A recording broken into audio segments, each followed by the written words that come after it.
And let me share my screen. All right, Tiff, you want to kick us off? Woo woo. All right, so welcome to the first meeting of 2022 for Community Observations. It's been a while, like we mentioned, our last meeting was in November, and then holidays and New Year's and vacations and PTOs and things like that. So really happy and excited to be back in action. Couple quick introductions real quick. And as Cassie and I are doing intros, would also love to hear from all of you. If you want to type in chat and give us a little intro and maybe a current ops project that you've worked on or something that you've worked on recently. I'm Tiffany. I'm based in San Francisco. I am the Director of Community Operations at Venafi. I changed my little heart because I just went to Antarctica for 3 weeks. That was the reason why we didn't have a January meeting. TLDR, it was absolutely magical and phenomenal and stunning, just like all the different hues of blues and the icebergs and the plethora of wildlife, which I love. And it was just great and not as cold as you'd think. I did jump in the water. That was really cold, but magical experience. And I hope that I would highly recommend it if anyone is interested. And then current ops project, I have been looped into PM our education launch. So working closely with the team that's managing the learning management system and organizing all of the stakeholders who are creating content and working to create a seamless, streamlined strategy for our education at Venafi. Yay, Antarctica looked beautiful. And I'm glad to have you back. I'm Cassie. I work and focus on community operations at Atlassian. I have this picture here of me and my husband, Chris. This was at the World Series last year. It gets created in 2021.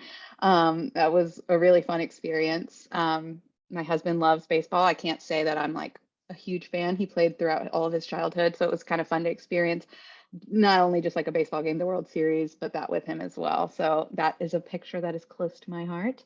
And I love my family and friends, obviously, like probably a lot of us. One of my best friends is actually coming to Austin this weekend to visit. I haven't seen her since last March because of the craziness of the world and everything. So I'm really looking forward to that. And I'm really trying to get back into just a little bit more exercise, going outside, feeling the air on my skin. And then also just love enjoying good food. Who doesn't?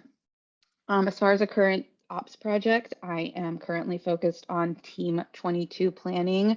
Team 22 is our annual conference where all of Atlassian users come together to learn more about our products, what's coming next. But specifically at Team, we do have community activation. So we have a workshop exclusive for our leaders. We have the lounge, the community lounge for people to learn more about community. And then we also have our like dinner and awards and a happy hour for them to just get together. So I am in the thick of planning all of that, which is a lot. But also too, I'm working on a community photo kit distribution. I don't know about some of y'all, but we internally have, like when we're working with our brand team, our marketing team, we don't have like a lot of pictures of community members and community leaders. A lot is just like what they submit. So we're actually, we created these community photo kits to hand out to our leaders. So at their events, it's like a little like a selfie stick and an easy backdrop, like on brand for us. So they get like a free headshot, but then we also get free pictures of them that we can promote and, you know, spread the word. So that is me. I will also jump into just a few housekeeping quick notes. We always love to say cameras are optional, like obviously love seeing your faces, but everybody is on Zoom nowadays. So no hard feelings there if you need to turn off your camera. And like Tiff mentioned at the beginning, we do love discussion and engagement. So I see right now we've got like 24 in the chat. That makes my heart excited, but I can't go look on it because I'm in the presenter mode. But yeah, keep the conversation going. If you have any stories, an idea to share, a quick question, like, yeah, we're very active in the chat. Also, if you are interested in presenting on something, you want some advice or have any questions, you can email us at opsforcommunity@gmail.com. And for those of you who are newer, we do post these slides at the end. So, you know, all of this information will be available to you after the event. And that's kind of, I wanted to segue into this last bullet of the Luma interview. I'm going to do, or overview, not an interview. I'm going to do a new share. Again, for our new folks, we do have a community page on Luma. Let me make sure I'm sharing the right screen. Can y'all see this Luma page? Cool. Here is where we post all of our events and our announcements, but specifically, just real quick, I want to go over, if we do have an upcoming event, you can find it in the calendar section of the platform. We will be adding new events here pretty soon for the next few months, but then also a big call out is the library. So all of our events, you'll find the recording of the event and the slide deck. And if there was any other additional information that we shared, it will be in the library. So just wanted to call that out, and everybody's available to join our community. Cool. I will go back to my desktop one and pass it over to you, Tiff. Awesome. Thanks, Cassie. So real quick plug. I know that, over the past couple of months, there have been a ton of community related surveys going out. We also just created a super little one that's unofficial. It's just me and Cassie. We want to try and get a sense of your roles, if how the community operations space is doing as a whole, if you have a designated person doing it on your team, just trying to get a little feel of how it's doing. So here is a link to it. It just takes a couple of minutes if you want to fill it out. We also want to, thanks Andy for sharing. We want to also take a couple of minutes probably for next month's meeting and go over the results with y'all too. All right, we are in meeting number 5 in the Ops Top Dog series. This is a series that was developed by Holly Firestone, kind of going over the various pillars, the main pillars of what it takes to be in a community operations role. So we are on Optimize, looking for ways to streamline, optimize your community, your processes, your programs, prepare for scale, all those fun things. And we have 2 amazing people, human beings who are joining us today to speak. We have Andy Claremont, who's community operations at GoDaddy, and we have Liz Friedland, who's head of community and people at Landing. So thank you so much for coming and speaking, both of you, huge fans, and we'll kick it off to Andy. Thank you so much. I'm good to drive my slides if we want to swap over. Sweet. 1 second.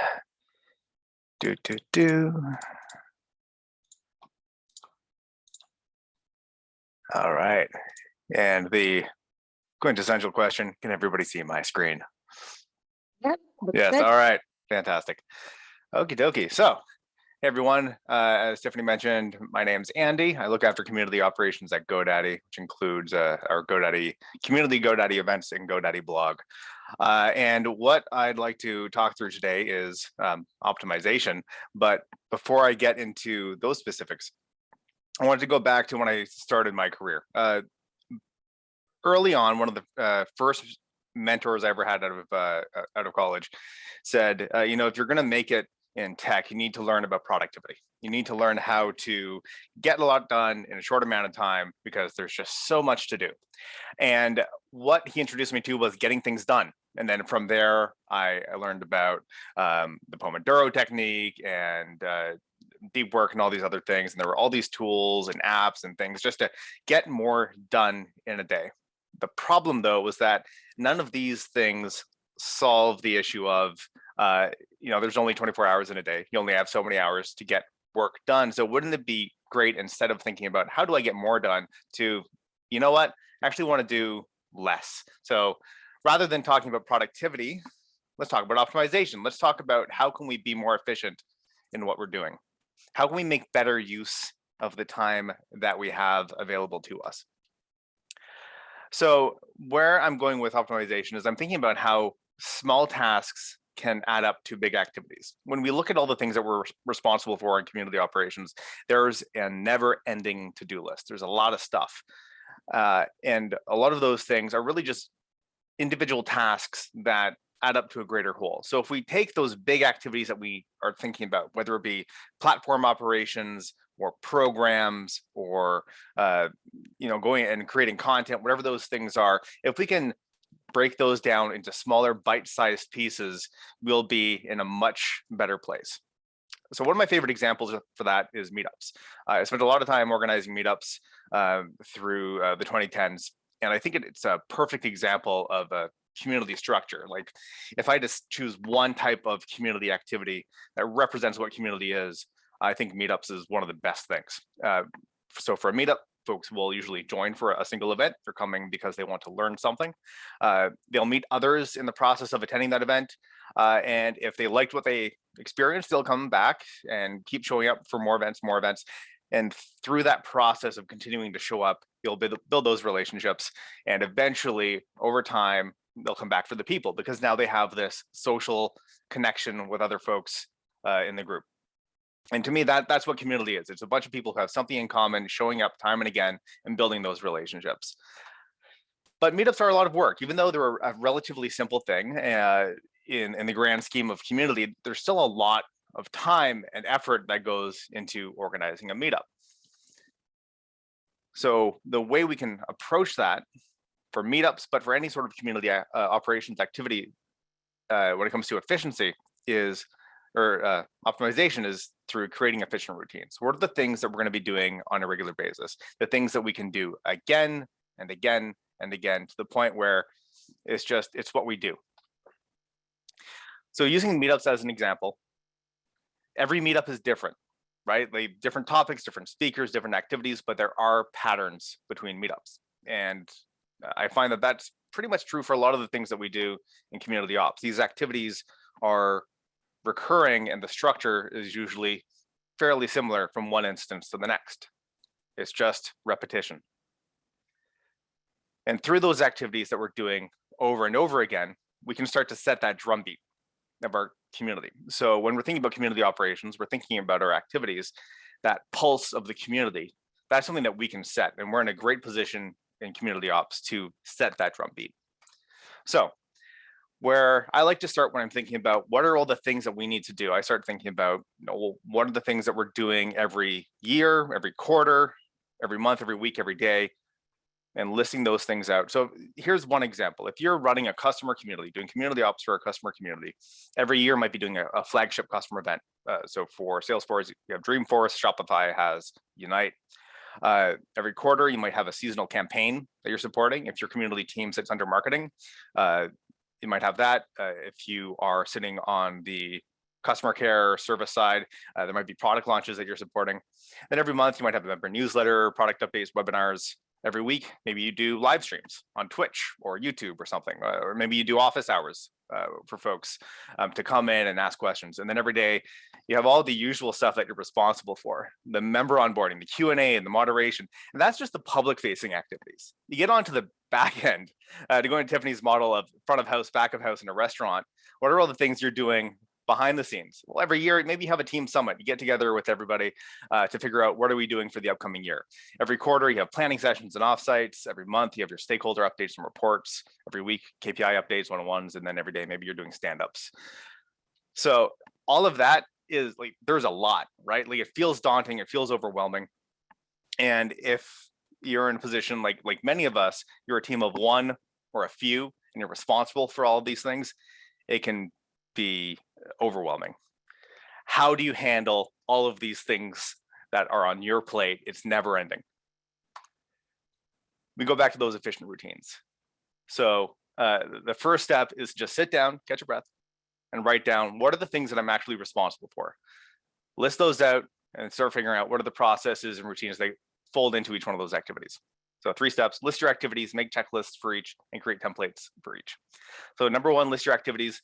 I showed that table of what are you doing every year, every quarter, every month, weekday. Sit down, figure that out. What are the activities that you're doing at each one of these frequencies? Just start with that. Don't need to think about more detail. Just think about those broad activities. Number 2, make checklists for each. For meetups, this is generally my structure before, during, and after meetups. I see a comment in there about not being a big fan of defining events for the community. I agree. It's always best to have the community leading initiatives. I find that one of the challenges we face early on with a new community, or if a community is somewhat dormant, is how do we start getting activity and engagement picking up again? And that's where I think as a community manager or community ops person, being able to set that rhythm is a good way of just getting that beat going, and then creating the opportunities for folks to come in and start leading their own events and having some of those community-led initiatives pick up riffing off of the things that you're starting to do. So, you get the flywheel turning and then it hands over to the community. So anyway, going back to the checklists, before, during, after meetups, these are generally the steps that I go through. And then creating templates for each. I use Google Docs. I just have a blank template. There's a link to this in the slide deck. We'll send it out after. And I just go in and I fill in the blanks. And every time we go back and do another meetup or event, we end up using that same template. So the nice thing about that, I find, is it allows us to have structure without being completely restricted to it. It's a working document. Every event can be a little bit different, but it gives us that structure to kick things off. All right, so we have our documentation, we have checklists, we have all this stuff. Where does it all live? I don't have one favorite place for putting everything. What I care about is making sure that everything is in that one place. So at GoDaddy, we're a Microsoft 365 shop, so everything is in OneDrive or SharePoint. For a lot of my personal stuff, I use Google Drive. Some teams I know swear by Dropbox. That's fine. Just have it all together in one place so it's easy to find. The second part, and a shout out to our Coda community manager in the chat, having playbooks to provide the guidance and the context for these activities that you're running people through.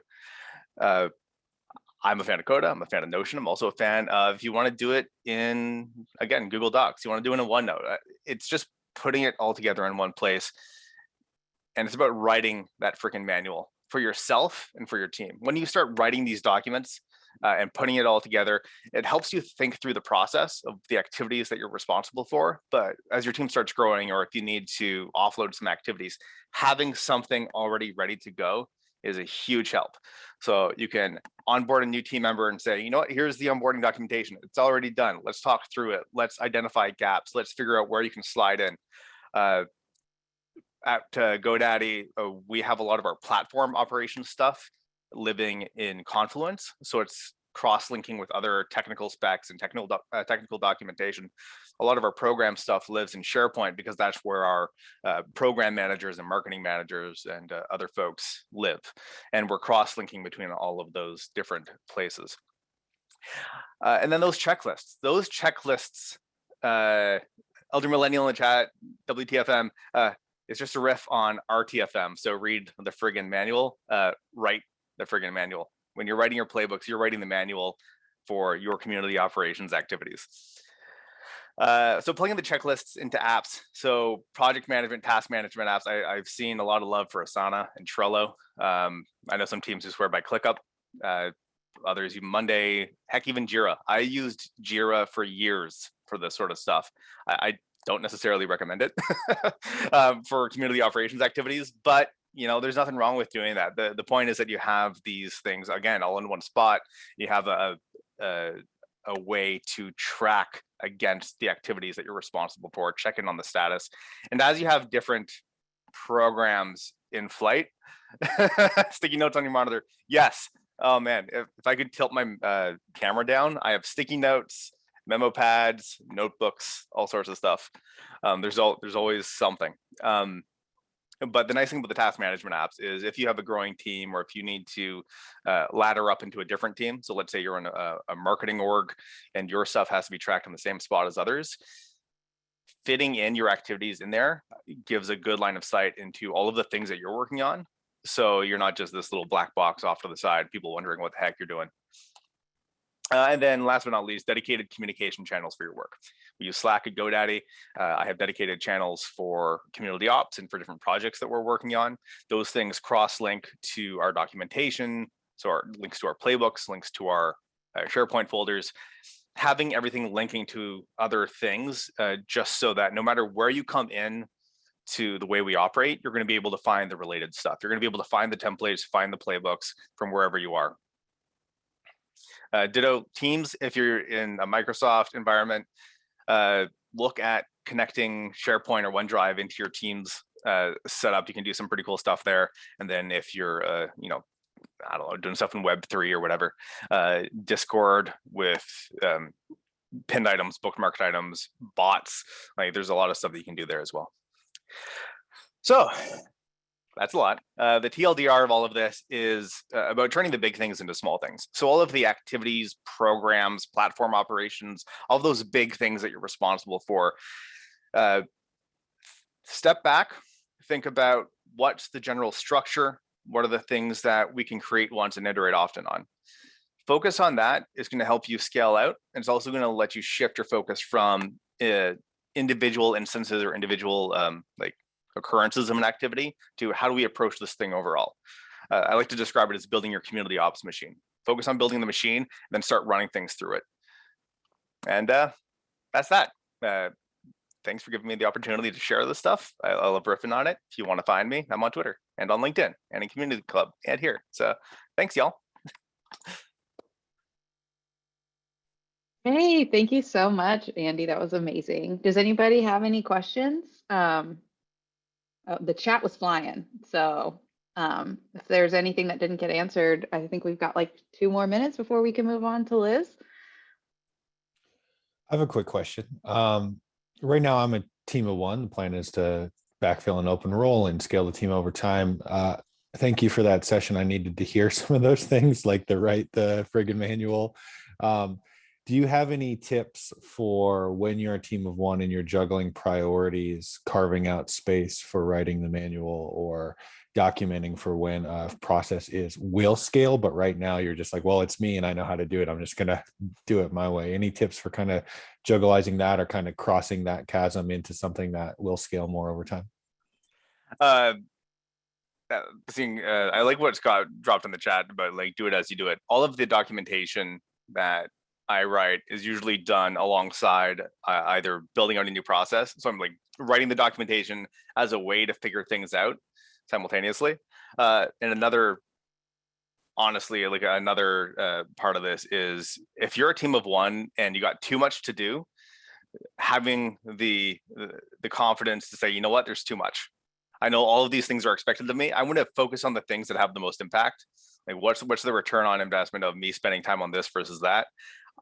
I have a massive backlog of things I wish I had more time for. Those things keep getting pushed back. They've been pushed back for months, but I don't have the time to do it. And I will constantly go back to my manager or stakeholders and say, I would love to do this. I know you would like me to do this. I don't have the bandwidth to do this. If I do this, I can't do that. And this thing over here has a much bigger impact. So if you want me to do this, get me some help, get me some headcount, get me resources. Otherwise, it's on the backlog and it'll be forever be on the backlog.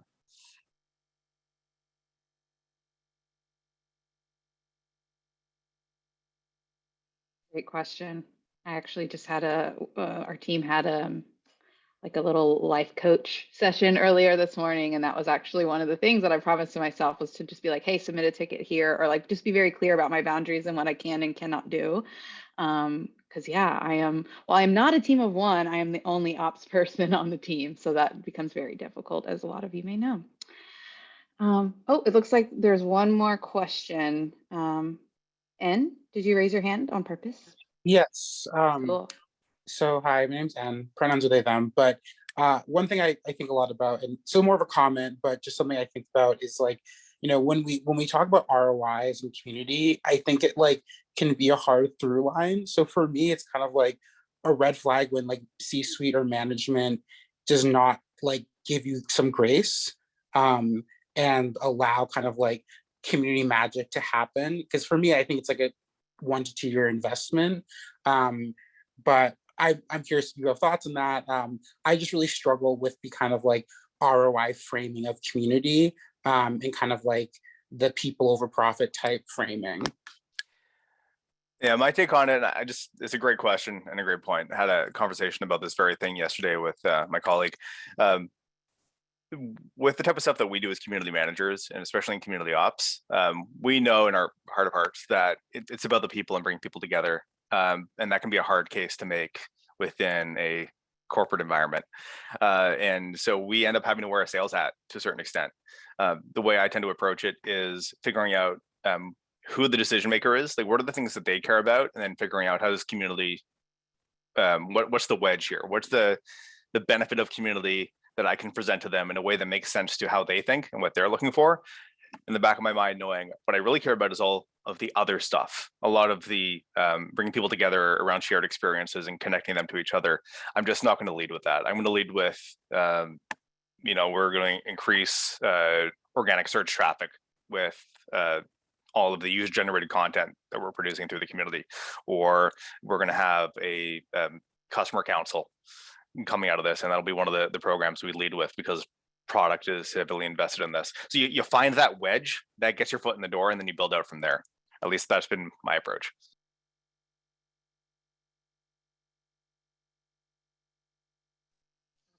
Thank you so much again, Andy. It was great.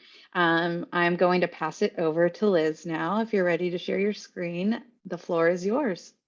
I certainly hope I am ready. You got this. How are we doing? We are good, and I can see All your right. screen. And I'm trying to find where we are. Hi, everyone. Okay. Let's see. Awesome. Super excited to be here. Admittedly, a little bit nervous, but really excited to be here because this is like so near and dear to my heart. And I was really lucky to have Andy put his slides in first because I could kind of build on a lot of the things that you were saying and approach it a little bit differently, you know? So the way I kind of thought about our conversation today was about how do you kind of optimize like within the community work within a team, and how do you actually like optimize your team to drive the highest impact things and in the most like effective, efficient way. And so I think it pulls a lot of pieces from what Andy was talking about. Like one of the ways to do that is through systems, routines, et cetera. But I think there's like other things that kind of, contribute to how you can do that. Personally, just hi, I'm really, really excited to be in this space. I feel like I've like found my people and I can't wait to get to just know more of you. I've been kind of like lurking and listening and learning for a while. So have seen many of your names and some of your faces, but it's just awesome to be here. And I feel like just the conversation, even in the chat, I can't see it right now, but conversation in the chat was just really exciting to know that there are a lot of people who are thinking about some of the things that I'm thinking about all day, every day. And I am a team of one on our community, well, kind of, but that's what we're talking about today. On our team, I've been in community work for a long time, but in pretty different contexts to what I'm doing right now. So primarily in the nonprofit space and in public education before coming into working in tech over the past 2.5 years. But always happy to connect with anyone who like wants to talk about the journey. I love hearing people's stories and how you got into community work and just really interested in that. What we're talking about today is like a case study. And this, I shared this when we were hopping on, but this actually took me a while to like kind of get together because this has been the past like week and a half to 2 weeks of my life. And so it's very much like in real time, like what is happening and a lot of the things that Andy was talking about coming into play. So I honestly thought the most helpful thing I could do would just be to like pull back a curtain and say like, here's literally what I'm dealing with and like how I've been working on it. It's 100 billion% a work in progress. I have like notes written as I was writing these slides of like, oh, damn, have to do this. Like, great idea. How do you figure out that? Right. So it's like super evolving, but I work for Landing. Landing is a social platform. The primary kind of piece of content on our platform is a mood board. And it's really cool. It's super fun. You should check it out. It's just like a really fun, creative activity. There's a really positive, vibrant, early community of creators. Our creators in general skew largely Gen Z, largely female identifying, and very international. And that's not to say what we hope for our creator demographic to be forever. I'm just speaking to kind of what is true, who our users are today in this moment. And we have an ambassador program, a community ambassador program that we launched in October. And we've been running monthly. I say we, I don't know why I have been running monthly. Me, myself, and my community team have been running monthly since then. And our CAs are like the light of our company. Like we love them. They are incredible. They have had such an insane tangible impact on like real metrics that matter for us. We're a seed stage startup. Our full-time team is about 9-10 people. And then we have a litany of like part-time friends that help us with a million things. So like our CAs have been absolutely instrumental. They are like a beautiful, diverse, like group of people all over the world. And they're like just seeing the relationships they've built together within their cohort over the past few months has been incredible. But in terms of very tangible impact that they've had, they were the first creators on our platform. They seeded the platform with its initial content, which then like set the stage for other creators to be able to do the same. They've helped us experiment with growth tactics. They actively every single week are taking action to drive retention on our platform, and we'll talk about that. And they help with our marketing efforts and are a huge part of how we're able to like drive engagement. Managing this program has been literally a joy. And also I like have my hair on fire kind of at many points. I was a 7th grade teacher for the beginning of my career, and I have never felt more like I was a 7th grade teacher than I do in this job right now. And it doesn't hurt that all of our community ambassadors are, we say CAs, it's just easier. All of our CAs are like, you know, anywhere from 17 to 26-ish.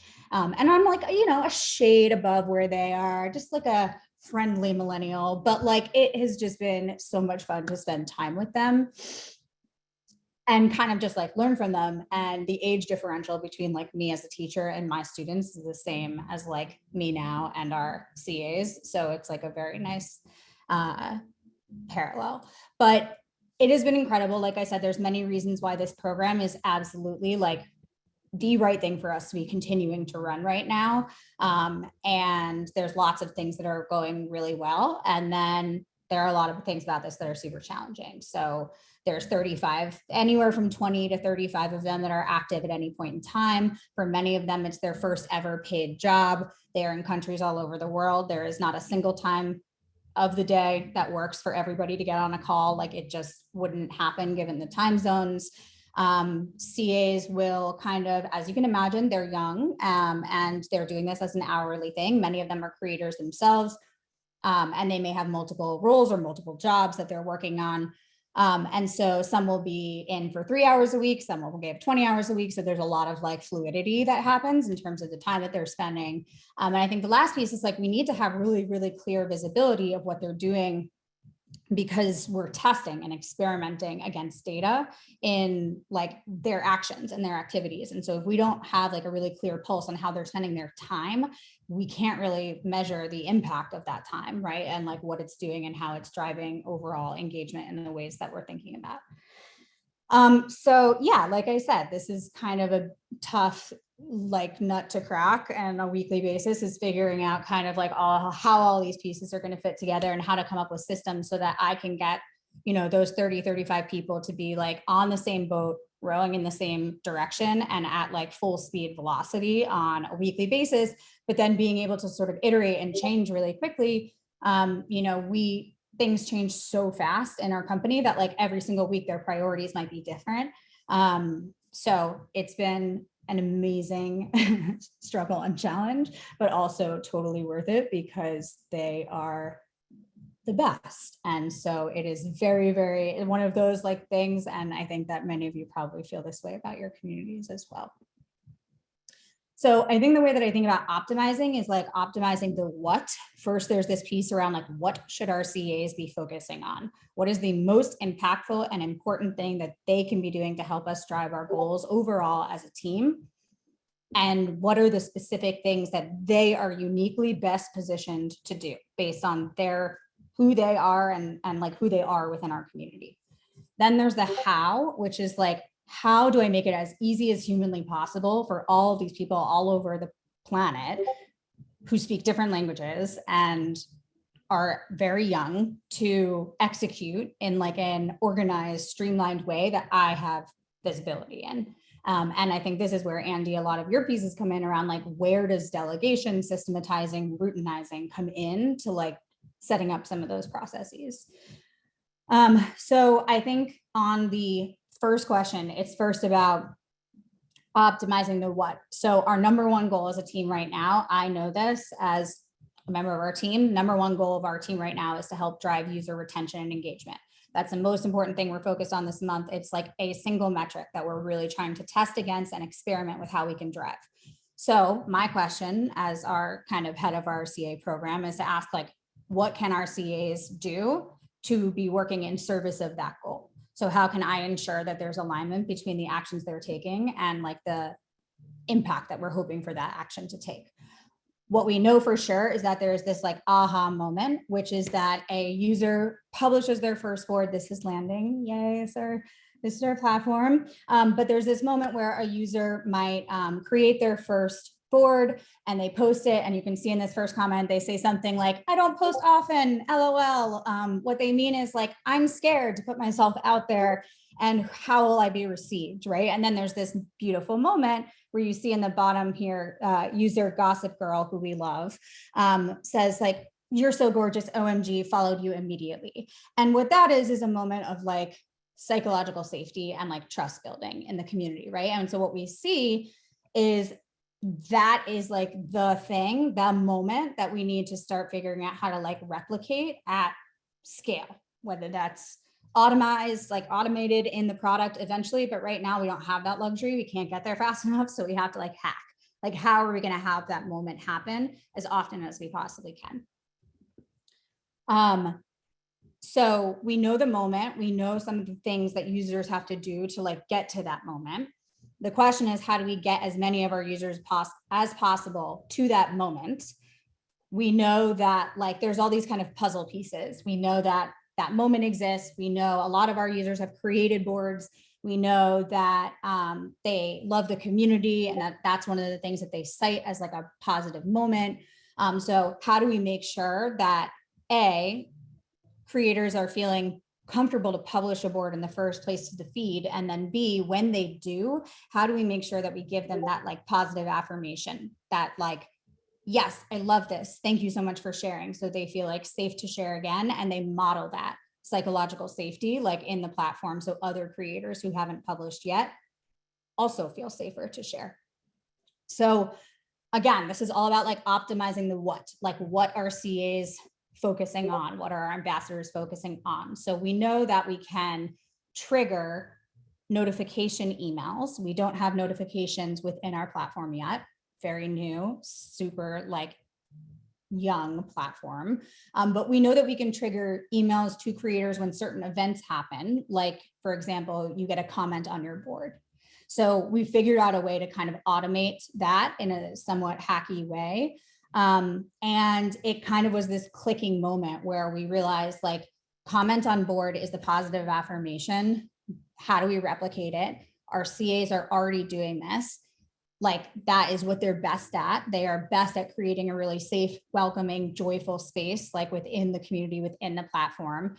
It takes a long time to comment manually on thousands of users' boards every week. So it's probably a better use of our time for our CAs to focus on that than it is for, you know, our full-time engineers to be focusing on that, because we do it too. Literally all of our staff members also comment on boards all the time.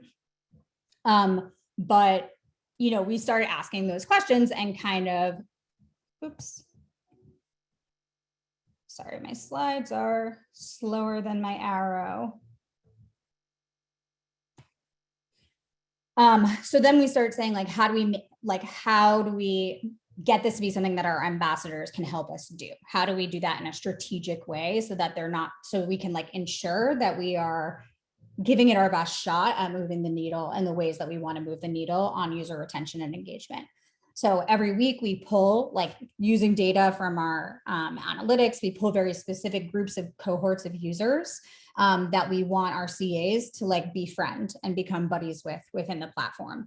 Those could be people who have signed up in the last 30 days. They could be people who have published multiple boards, but they've never had a comment yet. We can like filter for that and like pull a list of those users and then have our CAs go comment on their boards and welcome them and make them feel like comfortable in the community. And then that triggers those comments, those actions trigger a notification email to the user, like your board was commented on. And those emails perform really well. So like, we know that that's kind of like working.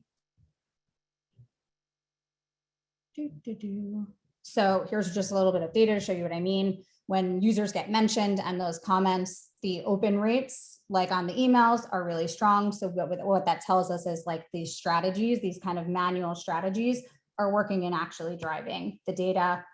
This just shows retention data. So like week over week retention. On the left, you see like when the cohort of new users, when they signed up. And then as you move to the right, like what the retention looks like week over week. And for users who have created and published a board to the feed, those numbers are like not even remotely close. So like as we get people to publish and then get that community affirmation, it's like their retention just like whoop. So like we know we need to get that moment over and over and over again. So I think there's like, I have no idea what's happening in the chat. Is there anything that I should stop talking about? Just some really good conversation and some questions that we can go over. Okay, no cool. worries. People are really excited about the dashboard and want to know what platform you're using for that. Cool. So now we know what our CAs should be doing, which is, okay, our community ambassadors, we want them to be commenting on as many boards in our feed as possible, triggering these email notifications, which is successfully bringing our users back into the platform where they get to have that positive aha moment and then become a highly engaged user. We know what we want to happen. Now the question is, how do I get 30 of my besties to do that with me every single week and in an organized way that we can track, we can trace, we can like know, how they're spending their time.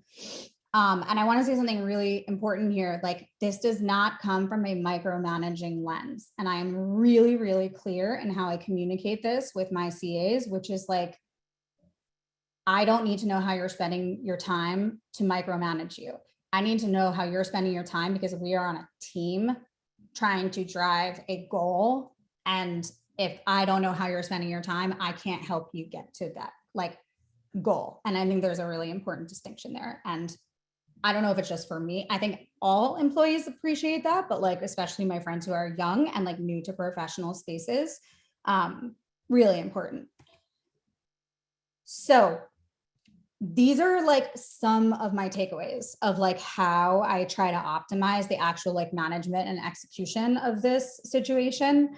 Number one is weekly cadence and consistent communication. So every week I send the same message every single week. I send it on Fridays or I send it on Saturdays. If I'm tired, if I'm going to send it on a Saturday, I tell them on the Friday, I'm going to send it on a Saturday. So like consistency is literally everything. Because I send it on a Friday, they can plan their entire week over the weekends. They have jobs, they have other jobs, they have school, they're in high school, they're in grad school, they like have other things going on in their lives too. Like this, the amount of time that this saves me and mental energy on a Monday morning for them not coming to me on Monday morning saying like, what are we doing this week, is massive. Like, please pay it forward to yourself if you manage an ambassador program and plan their week on the Friday so that you can have your Monday morning. A lot of this is also just managing my energy. So like, as much as that, like optimizing for like what, like, how do I manage my own energy as best as I possibly can? I think the other piece about the consistent communication is the format and the content being the same pretty much every single week reduces confusion, and like I don't get as many questions. So this gets to Andy's point around like a system, right? Like something repeated. It's just easier to kind of navigate. And I have creators, many who English is not their first or primary language. So having the consistency of the like formatting and messaging is very, very important. I think a second piece, and I have, I'll show you a picture of what that looks like. The second piece is just delegating. This is hard for me, like probably many of us. I'm like a freaking community people operations person. Like I like to have my things in order, right? But like really have to push myself to like delegate.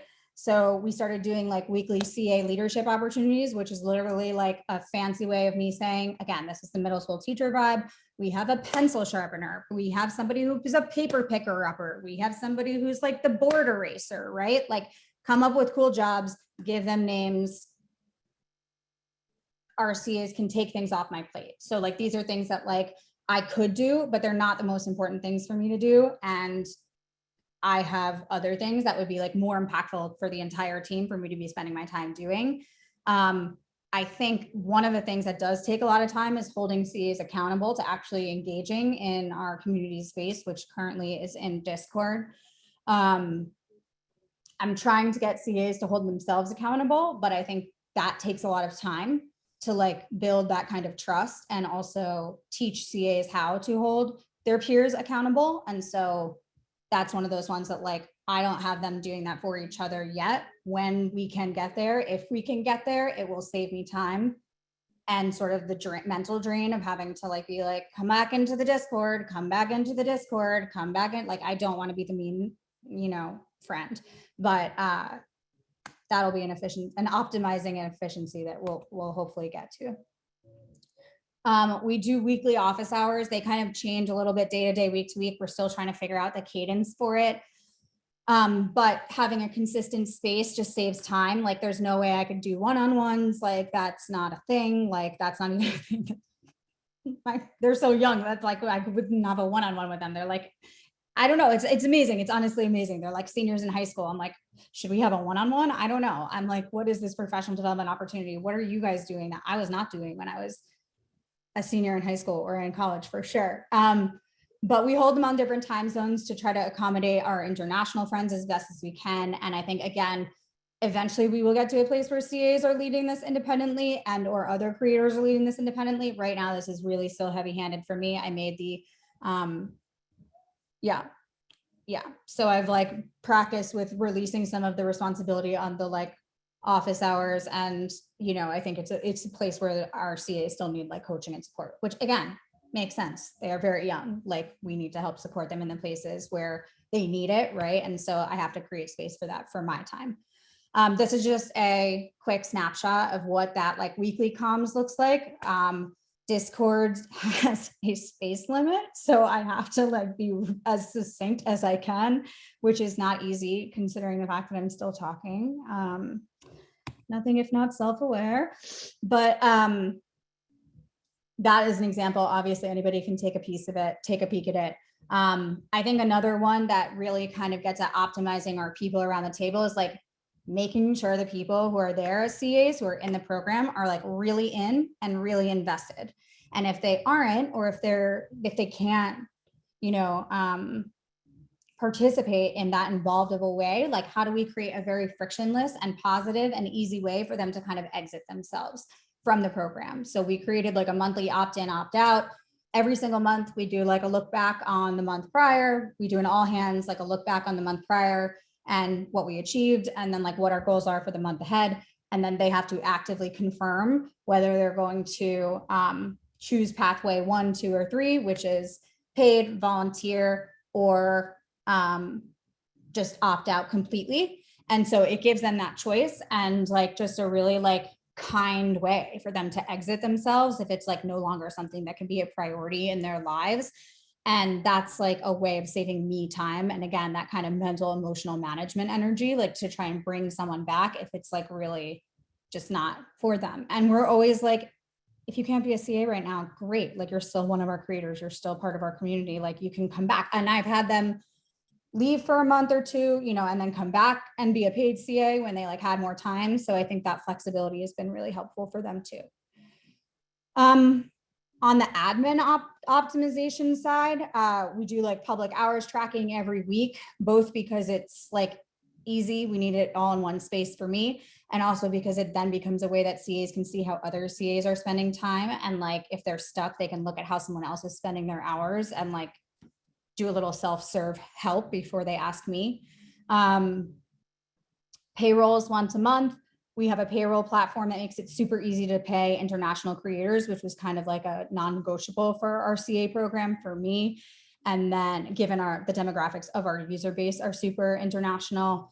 And then the weekly hours allocation. This is a piece where I'm maximizing kind of hours to CAs who are going to be the most involved, and trying to do that in a way that like flexibly allows me to like allocate more hours to certain CAs who can be more involved, and then like CAs who will be less involved, like reallocate their hours to CAs who want more. So basically I'm like spending the resources that I have and still staying in budget.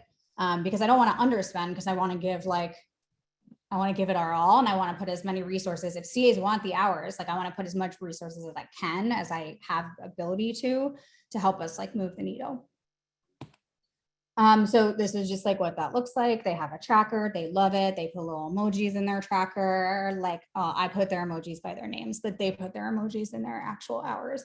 And then if they want to spend more hours, they can just request like additional time and be super specific with how they want to spend those hours and why those hours are driving towards like our shared goals. This is kind of like the breakdown. I think this is sort of a piece around optimizing as a manager, or like if you have a larger team or if you have a lot of part-time friends, just being really conscious about like where you're devoting your coaching and like management and like energy. So like this is sort of a breakdown. Like I have 10-15% of CAs that like are totally unreliable. They come in and out, like very unpredictable. Again, super on par for like managing a CA program like this. I have like 35% of them that like when I send weekly priorities, they're good to go. They don't need to do anything. It's very clear what they're doing and they can execute completely on their own. There's a little group that's kind of like, sometimes they work more hours than the bare minimum, like not bare minimum, than the like cap for the week. Sometimes they don't. And then there's like there's a 30% cohort of them that are super high touch. So like they send me they have like consistently 10 to 15 hours a week. Those are the people who are spending the most time with us. Those are the people who are spending the most resources, right? In terms of their time and also like our financial resources to pay them. So I really have to make sure that they have a super solid plan for how they're going to like leverage that time. And, you know, you can do a lot more with 15, 20 hours than you can with 5, right? So like making sure that those folks are getting very special, not special, but like very, more intentional, kind of like helping them to prioritize what they're doing with their 15, 20 hours and not their like 5 hours where it's already pretty prescribed. Yeah, this is kind of what that looks like. So a little back and forth with one of my CAs where we're talking about what their priorities. This is a CA who spends 15, 20 hours a week, and we know that. So this is a little bit of a back and forth of kind of, you know, what it looks like for me to ask for the type of clarity around how they plan to spend that time, those resources, and then to kind of go back and forth, and we'll give each other feedback. Like they'll say, this is what I want to do. This is the value I would like to provide. And then I can say, okay, where do I have players across the entire field? How do I make sure all my bases are covered? And then like I can give them feedback and say, okay, actually I need you to be here instead of here because I don't have someone to do that yet. And so it's a little bit of a back and forth, and it takes more time to do, but then I'm more confident that their resources are being like used in the highest impact ways.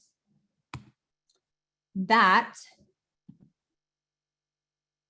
is the Whistle Stop tour. Welcome to the past 2 weeks of my life. Dang, you have been busy. Kudos as a single community manager, head of community person, only person who's doing all that. That's so impressive. Yeah, it's been really fun. So I think that the main thing that everyone was really interested in is your tech stack and what platform you use to display those amazing dashboards. Do you have any insight that you can share with all of us nerdy ops people about that? Yeah, sorry, which ones? Which parts? There was the engagement, the response ones, and then I think there was one before that in the slide too. Some of those are like marketing, and I believe that's customer IO. So like that's like email marketing data from our customer IO, which is what we use on the email marketing side. The other is from Mixpanel, which is the tool that we use to track data from our product. So that was like the retention data, if you were talking about those charts in particular. But if there were any other specific charts, yeah, please feel free to drop. Questions? Yeah, go for it. Yeah, so one question I had first I'm curious, like, because your role was head of community plus people. Mhm. And so I'm head of community at a Web3 company, and I'm just curious, like the plus people part. And then the second question I have is, what is your compensation structure for the contributors? Like, what's the hourly rate you're paying them? Does it vary? Is it transparent? What's the vibes there? Yeah, absolutely. I'm also our head of community and people, which means both internal people, operations and leadership, and also within our community. So it's both of those things. So my background before being in community work was actually in like people leadership and talent management, kind of across the talent HR spectrum. And so the community work is so much of that, but just with external friends. And yeah, our team is really small, Jamie, it's true. So I think like we're gonna have to we're gonna have to figure that part out pretty soon as we start to grow more. We're getting to that point where we're going to need to dedicate more resources to like kind of both sides of that house. And then your second question is around compensation. Yeah, our CAs are compensated at $20 USD an hour, which we think is really fair for their level of experience. Again, for many of these friends, it's their very first ever job. But this is really important and personal for me. Like they're my students, like they're my family, you know, these are stakeholders that I feel very passionately about. And for many of them, this is life-changing. Especially people who, I mean, where $20 an hour goes when you're talking about in many different countries makes a really big difference. And I think this is something that's really important to us and has been extremely important to our team, which is like, there will be a time, and we've been so transparent about this with CAs from day one, there will be a time when being a community ambassador is like a volunteer opportunity. For now, they're spending 5 to 20 hours a week doing work. It is fun. They love it. It's what they like. It's their dream, but like, it's not something that we could reasonably ask anybody to do without being paid. So that's kind of been a non-negotiable for me from day one, for sure. And our team has been like beyond on board. And I feel really lucky for that. Amazing, Awesome. Liz. Thank you. Yes, thank you. I know I want to be cognizant of time, so just really quick, I'm going to share the slides for our next event. Next up, we have the topic platform. So if there are any success stories, tips, tricks, best practices you have around platform, we have some examples here like platform selection, vendor management, integration, feature request, and bug tracking, all up the ops alley, of course. So if you want or you're interested in presenting, please reach out to us on Slack, either Community Club or CMX channel and Community Operations channel, a lot of channels there, or email us at opsforcommunity@gmail.com. All right, y'all. Yep, I have this here. Also, like I said, I'll share everything in our channels, all the links, and yeah, you'll have access to the recordings. Anything you want to say, Tiff? I see people dropping, but I know it's just thank you all. Lovely to see everybody again, and we'll see you next month. Yep. Bye, y'all. Thanks.